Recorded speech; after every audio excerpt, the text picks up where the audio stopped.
नमस्कार, मैं हूं आपके साथ अभिषेक पुंडी। तारीख थी 3 जनवरी, रात के 2 बजे थे जब वेनेजुएला के राष्ट्रपति को, सिटिंग राष्ट्रपति को अमेरिका की डेल्टा फोर्सेस उठाकर लेकर जाती हैं, कोर्ट में पेश किया जाता है। वहां वो नॉट गिल्टी प्लीड करते हैं। आरोप लगाया जाता है कि ड्रग्स की तस्करी, ड्रग्स अमेरिका में भेजने का काम ये कर रहे थे। वेनेजुएला के राष्ट्रपति और उनकी पत्नी को गिरफ्तार करके लेकर जाया जाता है, जिसके बाद ट्रंप ऐलान करते हैं कि अब हमारा कब्जा होगा, अब वेनेजुएला का भगवान अपन होगा, मतलब ट्रंप होगा। यहां से अमेरिकी कंपनियां तेल निकालेंगी। लेकिन अब अचानक एक और फैसला किया गया है ट्रंप के द्वारा, और वो फैसला किया गया है कि अब जो दूसरे चरण का हमला करना था वेनेजुएला के ऊपर, वो रद्द कर दिया गया है। वो हमला नहीं किया जाएगा, बल्कि $100 बिलियन से ज्यादा का निवेश किया जाएगा। क्यों किया जाएगा, उसे समझने के लिए पहले तो छोटी सी बात यह समझ लीजिए कि जब तक वेनेजुएला का सारा तेल नहीं चूस लेगा अमेरिका, तब तक अब अमेरिका वेनेजुएला से बाहर नहीं आएगा। लेकिन यह कहानी थोड़ी सी पुरानी है। यह कहानी है 2004 से 2007 के बीच की। उस वक्त वेनेजुएला में शावेज की सरकार हुआ करती थी, वही शावेज जिसके उत्तराधिकारी के तौर पर मादुरो कुर्सी पर बैठे हैं। शावेज सरकार ने एक नियम बनाया, विदेशी कंपनियों के लिए नई शर्तें रख दी और शर्तों के लिए कह दिया कि आपको ये मानना ही मानना होगा, जिसमें 50% से ज्यादा हिस्सेदारी और ज्यादा लाभ वेनेजुएला को देना शामिल था। मतलब अगर कोई अमेरिका की कंपनी है तो उस कंपनी में 50% से ज्यादा हिस्सेदारी किसकी होगी, वेनेजुएला की होगी। और अगर 100 रुपए बच रहे हैं तो 100 रुपए में से 50 रुपए से ज्यादा आपको वेनेजुएला को देना होगा, उसके बाद आप लेकर जा सकते हैं। यह माइग्रेशन टू जॉइंट वेंचर्स इसे कहा गया। 2007 का साल जब आया तो एक्सोन मोबिल और कोकोन फिलिप्स ने इन शर्तों को स्वीकार करने से इनकार कर दिया। तो वेनेजुएला सरकार ने उनके प्रोजेक्ट्स जो थे उन्हें जब्त कर लिया और दोनों कंपनियां 2007 में देश छोड़कर चली गई। अमेरिका के लिए किसी बुरे सपने से कम नहीं था, अमेरिका के लिए किसी बेइज्जती से कम नहीं था कि उसकी कंपनियों को इस तरीके से भगा दिया गया हो। दोनों कंपनियों ने अंतर्राष्ट्रीय आर्बिट्रेशन कोर्ट में लड़ाई लड़ी, केस जीता और वेनेजुएला पर अरबों डॉलर का जुर्माना भी लगाया गया, मुआवजा देने का आदेश दिया गया। वेनेजुएला ने मुआवजा दिया भी, लेकिन पूरा भुगतान नहीं किया। अब बाकी जो ये कंपनियां अपना सब कुछ छोड़ छाड़ कर यहां से गई थी, तो इनके जो प्लांट्स लगे हुए थे, रिफाइनरी जो लगी हुई थी, उन्हें फिर से वेनेजुएला की सरकार ने ही चलाने की कोशिश की, चलाना जारी रखा। लेकिन वेनेजुएला का तेल थोड़ा सा मोटा है और हर कोई रिफाइनरी उसे रिफाइन नहीं कर सकती है। ऐसे में उसके लिए वक्त वक्त पर रिफाइनरीज में चेंजेस की जरूरत पड़ती है। अब अमेरिकी कंपनी तो चली गई, वो रिफाइनरीज भी धीरे धीरे बंद हो गई। मतलब लगा था वेनेजुएला को कि वो इन्हें चला लेगा, लेकिन चला नहीं पाया। बाकी कंपनी थी शेवरॉन, ये नई शर्तों पर सहमत हो गई और जो PDVSA, ये जो आपकी वेनेजुएला की सरकारी कंपनी थी, इसके साथ इसने जॉइंट वेंचर कर लिया। अब यूएस सैंक्शंस के कारण कई बार इसका लाइसेंस भी रद्द हुआ, बहाल भी हुआ। जैसे 2025 में ट्रंप ने फिर से रद्द कर दिया था। तो ट्रंप को वो बदला लेना था और उन कंपनियों को, तेल कंपनियों को फिर से वेनेजुएला में स्थापित करना था। इसलिए भी वेनेजुएला के राष्ट्रपति को उठाया गया। अब अगर बात करें अमेरिका के बयान की या फिर ट्रंप के बयान की, अमेरिकी राष्ट्रपति ट्रंप ने वेनेजुएला पर दूसरी लहर के हमलों की योजना को रद्द कर दिया है। कारण दिया है कि वेनेजुएला की ओर से अमेरिका के साथ सहयोग बढ़ाया जा रहा है। अमेरिकी सेना ने 3 जनवरी 2026 को वेनेजुएला पर हमला किया था, जिसमें राष्ट्रपति निकोलस मादुरो को पकड़ लिया गया था और उन पर नार्को टेररिज्म का आरोप लगाया गया था। ट्रंप ने अब कहा है कि अब सैन्य हमले की आवश्यकता नहीं है, लेकिन सुरक्षा कारणों से सभी तेल टैंकर जहाज अपनी जगह पर ही रहेंगे।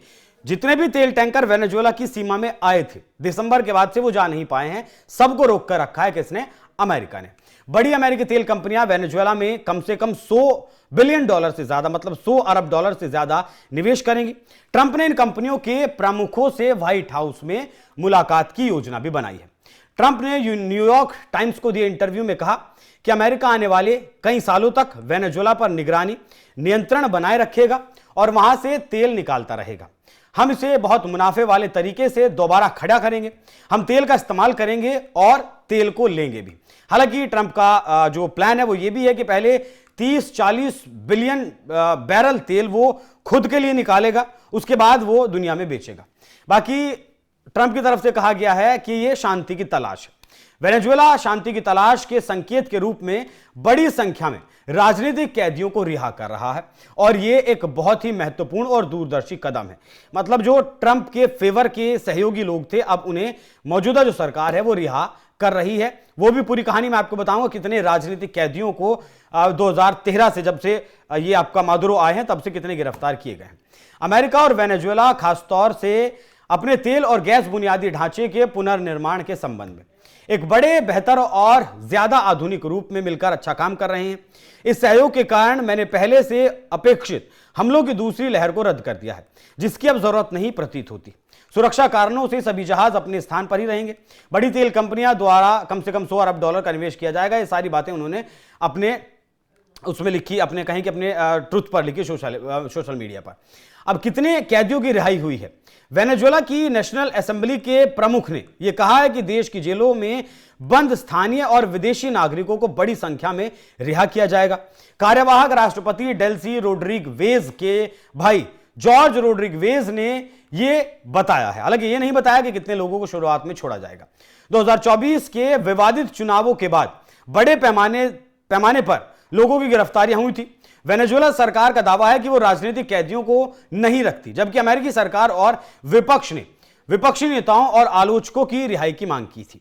अमेरिका अगर वेनेजुएला से तेल निकालता है तो फायदा बहुत बड़ा होगा। इस फायदे की अगर बात करें, मतलब इतना लगा लीजिए कि जितना तेल है वो सबसे ज्यादा है और दुनिया में जितना तेल है उसका लगभग 17% अकेले वेनेजुएला के पास है। और अगर ये सारा तेल बेच दिया जाता है तो 16 से 17 ट्रिलियन डॉलर का ये तेल बैठता है। और इतना बड़ा, मतलब इसमें से अगर आधा भी अमेरिका अपने पास रखेगा, आधा वेनेजुएला को भी देगा, तो तब भी 7 से 8 ट्रिलियन डॉलर का तेल अमेरिका बेच देगा।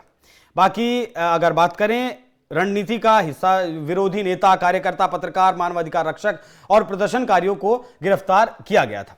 वेनेजुएला की सरकार, मादुरो सरकार, हमेशा इनकार करती रही कि कोई राजनीतिक कैदी नहीं है, लेकिन अब ये जितने भी लोग हैं ये अब रिहा होंगे तो ये अमेरिका के पक्ष में बयानबाजी करेंगे।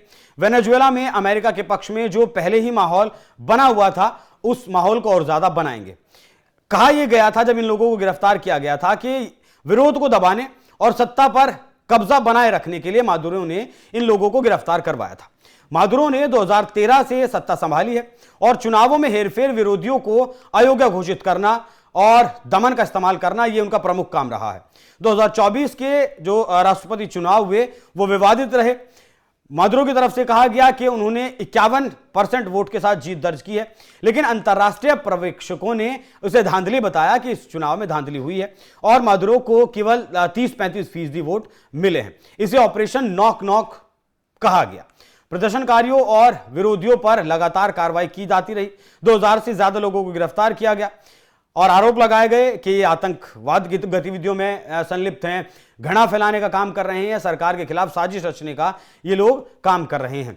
मतलब कुछ रिपोर्ट से दावा करती हैं कि 2024 से, माफ कीजिएगा, 2014 से 2025 तक, जब तक गिरफ्तारी नहीं हुई थी, तब तक 17,000 से ज्यादा राजनीतिक गिरफ्तारियां मादुरो के द्वारा करवाई गई थी। उसमें मरियाना कोरिना मचादो भी शामिल थी। हालांकि वो फिलहाल अंडरग्राउंड है और नोबेल शांति का नोबेल पुरस्कार भी उन्हें मिला था। ट्रंप को उन्होंने वो समर्पित भी किया था, लेकिन अब ट्रंप ने उन्हें भी साइडलाइन कर दिया कि अभी तुम्हारी भी जरूरत नहीं है, अभी अपन अपने हिसाब से ही सरकार को, वेनेजुएला को चलाएगा।